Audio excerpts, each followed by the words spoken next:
Magandang hapon mga ka-happy hour. Narito ang mga balita para sa MBC TV Network News Update 3 PM edition.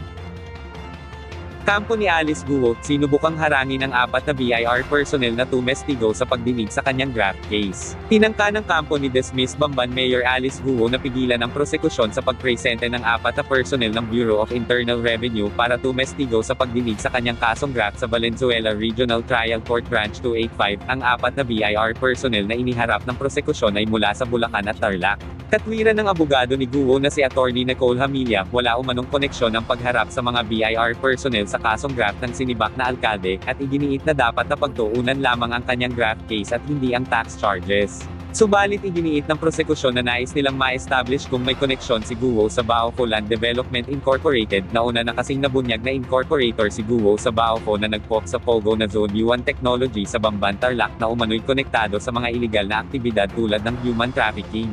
Sa kabila naman ng naging hakbang ng kampo ni Guo, pinayagan pa rin ni Judge Orban Juan Ontalan ang BIR personnel na tumestigo. Lumabas din sa pagdinig na hindi nakapag-file ng anumang tax simula nang nag-apply siya para sa Taxpayer Identification Number sa Bulacan hanggang sa nailipat siya sa Tarlac.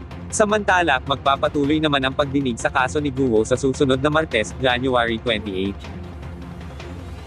Sa iba pang balita, mga reforma sa edukasyon ng mga guro, isinusulong ng DepEd. Isinusulong ng Department of Education ang reforma sa edukasyon ng mga guro upang matugunan ang learning loss at mapaghandaan ang mga hamon sa hinaharap. Ayon kay Education Secretary Sonny Angara, kailangang sanayin at paunlarin ang kakayahan ng mga guro upang matiyak ang dekalidad na edukasyon para sa mga kabataang Pilipino. Ginawa ni Secretary Angara ang pahayag sa Teacher Education Council Symposium sa Metropolitan Theater sa Maynila.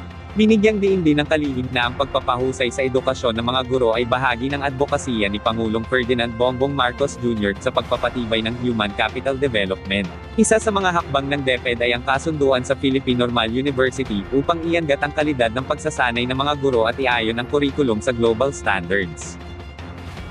At yan ang mga balita para sa MBC TV Network News Update 3 PM edition.